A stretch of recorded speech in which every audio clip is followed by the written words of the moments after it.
The hidden warrior episode 1। कुछ तो है। हमारी कहानी शुरू होती है दिल्ली के नॉर्थ पैलेस से। भीड़ में लोगों के सामान बेचने की आवाज़ें आ रही है। कोई चूड़ी बेच रहा है तो कोई गोलगप्पे। अलग अलग स्टॉल्स पर लोग आने जाने वालों को बुला बुला कर अपनी ओर खींच रहे हैं। कुछ ग्राहकों की आवाज़ें आ रही हैं जो मोल भाव कर रहे हैं।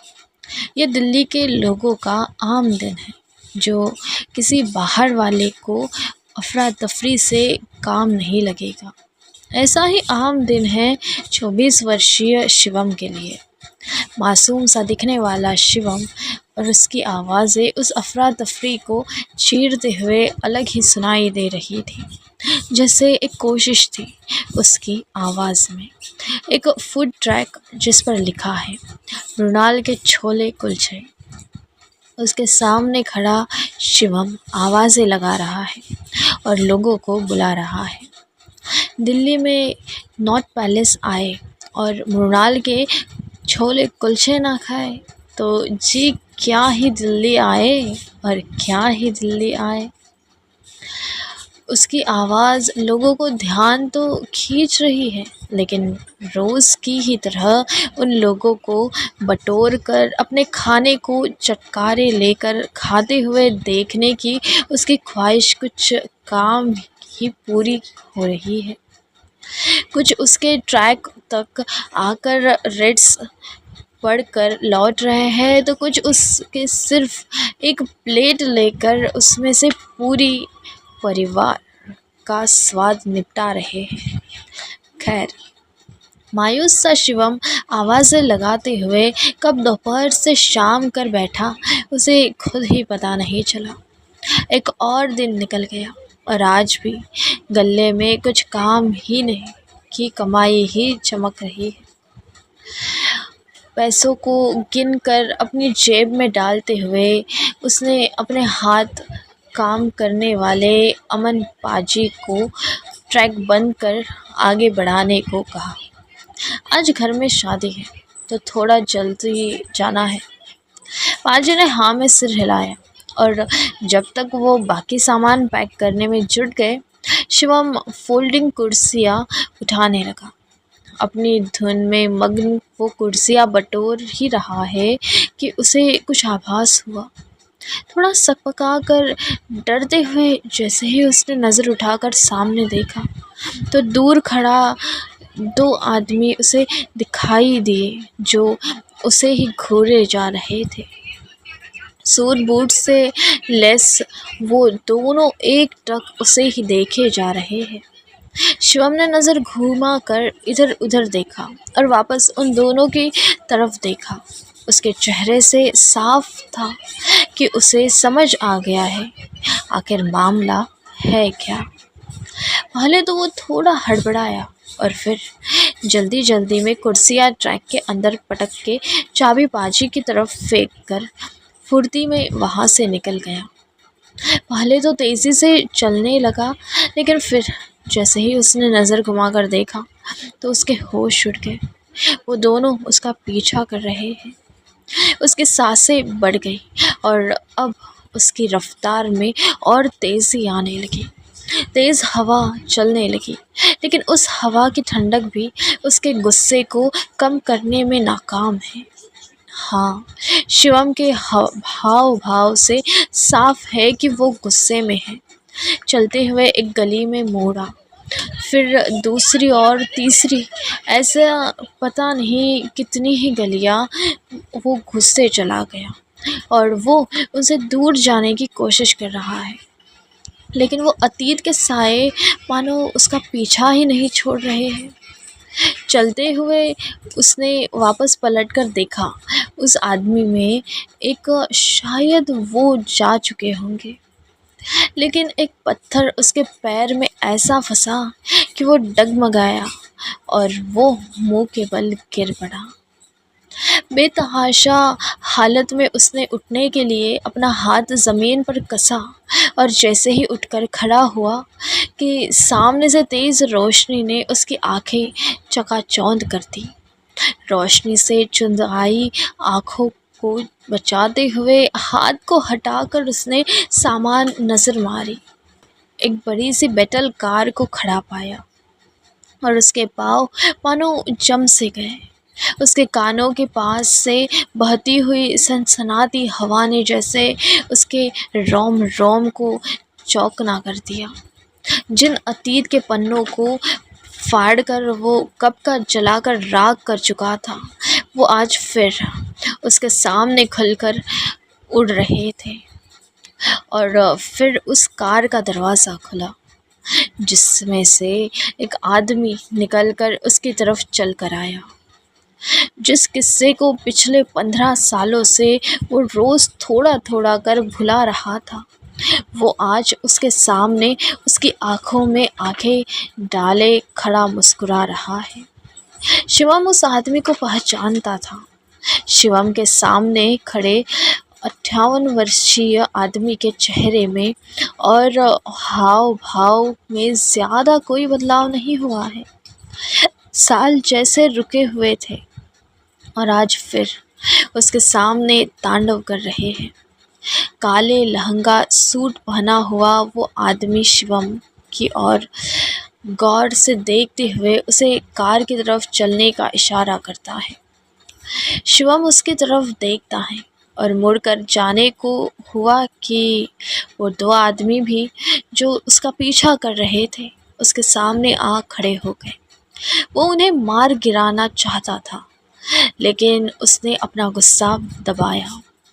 हालांकि शिवम टेंशन में था, लेकिन उसका ये दिखाना नहीं चाहता था। शिवम उन आदमियों को अपने सामने से हटाते हुए जाकर उस कार में बैठ गया।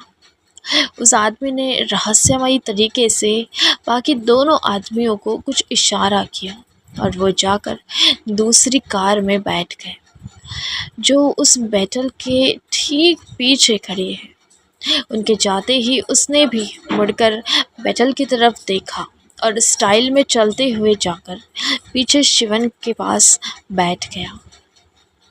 अंदर एक अजीब सी कश्मकश का माहौल था।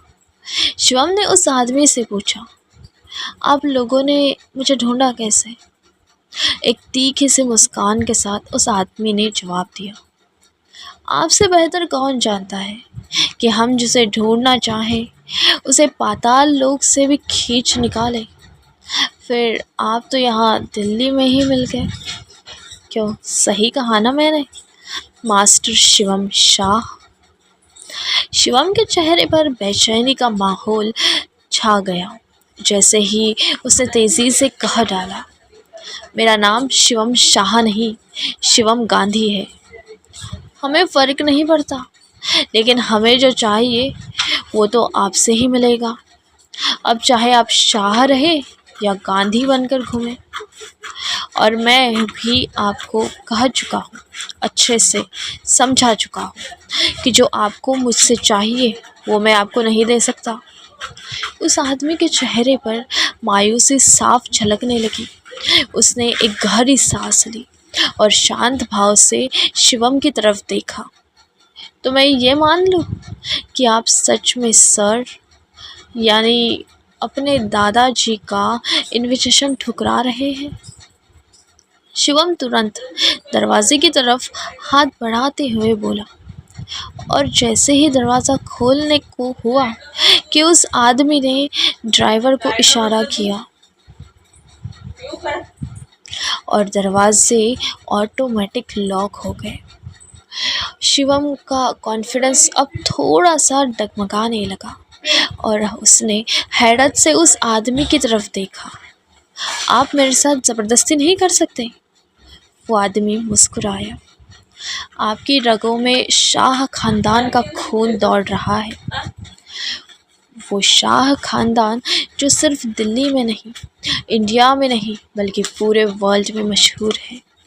तो आपके साथ ज़बरदस्ती तो मैं वैसे भी नहीं कर सकता सर। मेरा मतलब है, दादाजी को ये बात बिल्कुल पसंद नहीं आएगी। भाड़ में गए आपके सर। शिवम से अब और सहन नहीं होता और वो सच का सामना करता है। जिस पल उन्होंने चुपचाप खड़े होकर मुझे और मेरी माँ को उस घर और उस परिवार से अपने बेटे के हाथों बेइज्जत होते देखा, उसी वक्त से उनके साथ मेरे सारे रिश्ते नाते ख़त्म हो गए थे। और ये कहते ही शिवम के सामने 15 साल पुराना अतीत चमकने लगा। उसकी माँ ज़मीन पर गिरी पड़ी है, उसके माथे से खून निकल रहा है और कोई उसे मार रहा है। 8 साल का शिवम इस दर्दनाक दृश्य को देख रहा है। पास में खड़े दादाजी कुछ नहीं बोल रहे थे। अतीत के इस मंज़र से शिवम को उस काले सूट वाले आदमी ने बाहर निकाला। आप भी जानते हैं कि वो ऐसा करना नहीं चाहते थे, उन्हें ऐसा करने के लिए मजबूर किया गया था। हाँ, उन्होंने मैडम के साथ गलत ज़रूर किया था, लेकिन वो आप दोनों को खुद से दूर कभी नहीं करना चाहते थे।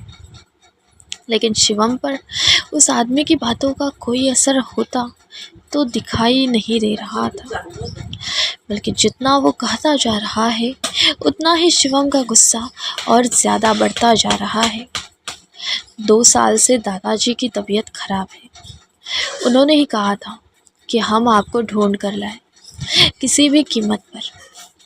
मुझे भी समझ नहीं आता कि ऐसा क्या राज है, लेकिन उनका काम अब आपके बिना नहीं चलेगा, ये तो साफ है। शिवम बहुत ही सीरियस टोन में उस आदमी से कहता है, मुझ पर इन सारी बातों का कोई असर नहीं होने वाला है। मैं उस घर के में कदम नहीं रखूँगा, क्योंकि उस घर में वो इंसान रहता है जिसने मेरी माँ की बेइज्जत और बहुत ही ज़्यादा बेइज्जती की थी। और यही दादाजी ने जिन्होंने अपने बेटे को रोकने की कोशिश भी नहीं की। अब उन्होंने मुझसे क्या चाहिए? आप प्लीज़ जाकर उनसे कह दो कि मुझे मेरी ज़िंदगी अपनी शर्तों पर शांति से जीने दें।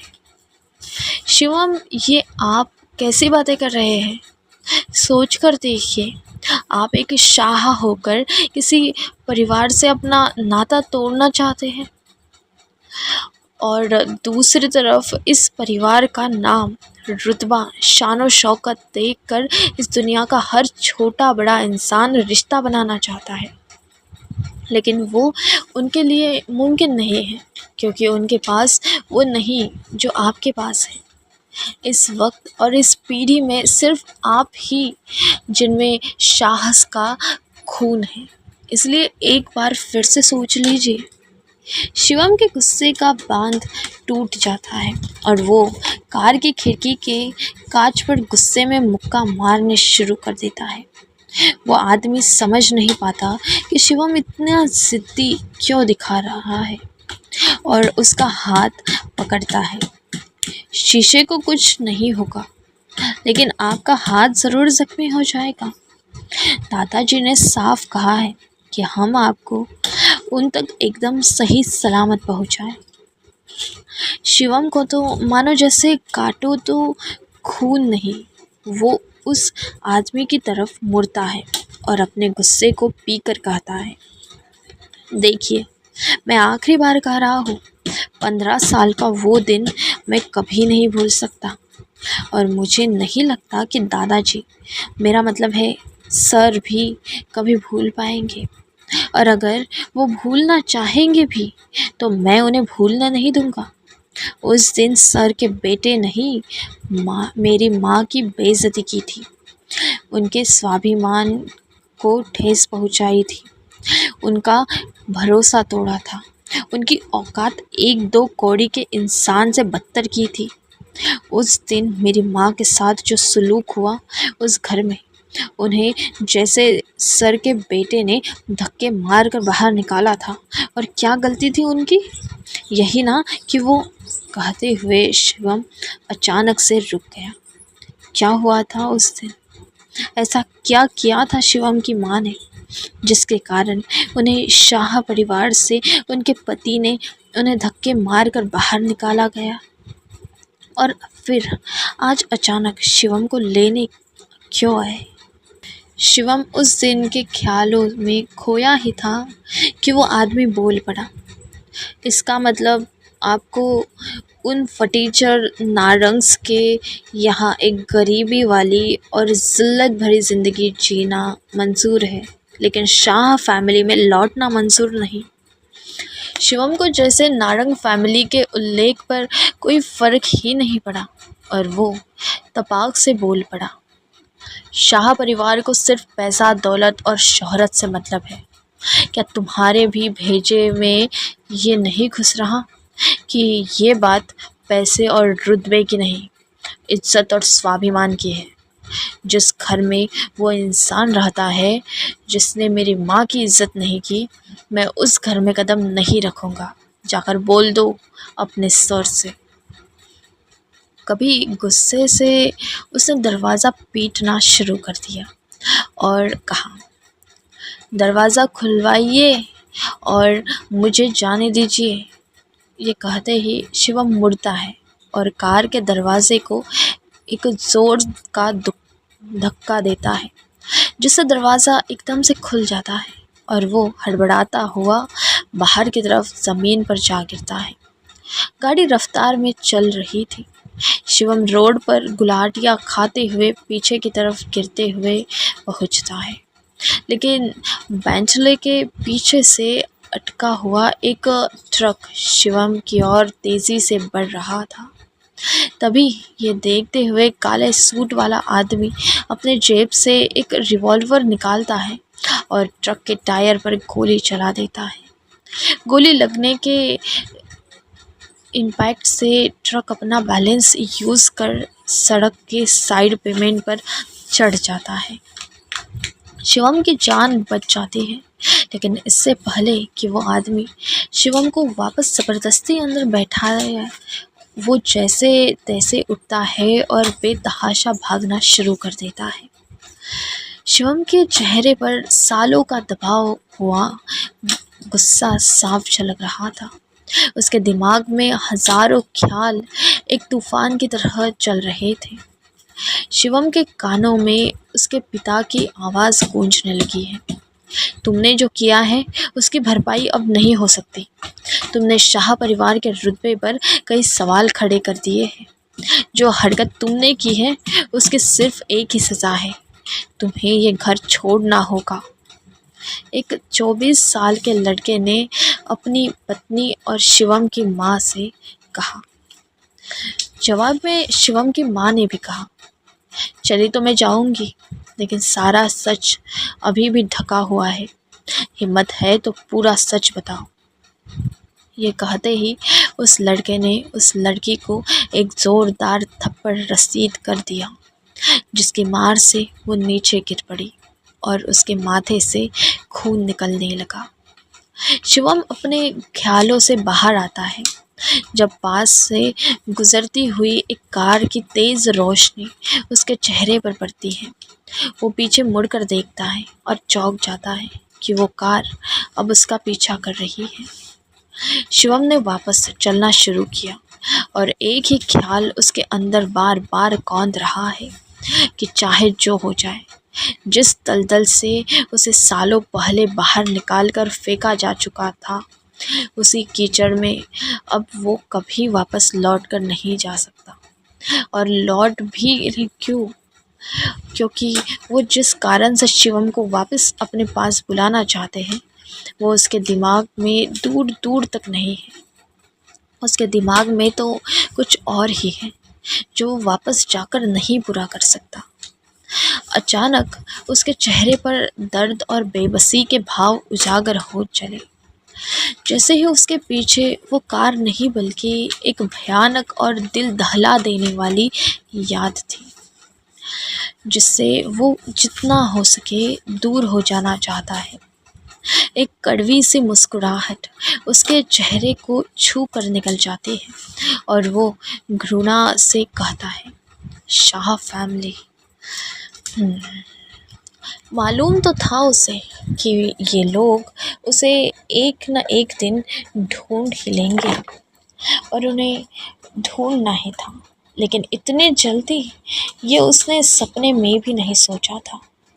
उसी कड़वे सपने से दूर जाते हुए वो इधर उधर देखने लगता है कि कोई टैक्सी या कैब मिले और वो उसमें बैठकर इन लोगों से दूर, बहुत दूर निकल जाए। जाने कितने ही ऑटो टैक्सी रोकने की कोशिश की उसने, लेकिन इस वक्त रोहिणी तक का सफ़र कहाँ मिलता उसे इतनी आसानी से। अपनी हर कोशिश में असफल हो उसने अचानक मुड़कर देखा, और ये क्या, वो कार अब भी उसके पीछे है। शिवम अचानक रुक जाता है और गुस्से में उस कार को देखने लगता है। शिवम के सब्र का बांध अब टूटने को था, जो करने से वो अपने आप को रोक रहा था। उसके लिए उसके हाथ मचल रहे थे। वो खुद को समझा ही रहा था कि वो गाड़ी स्टार्ट हुई और तेज़ी से उसके सामने आ रुकी। शिवम उनके सामने डट कर खड़ा रहा, लेकिन उन आदमियों ने ज़बरदस्ती पकड़कर उसे कार के अंदर घसीटा और दरवाज़ा बंद कर दिया और तेज़ी से कार वहाँ से निकल गई। अब क्या करेगा शिवम? कौन कौन है वो लोग? क्या हुआ था 15 साल पहले जो शिवम और उसकी माँ को यूँ जलील किया गया था? क्या है शिवम की सच्चाई?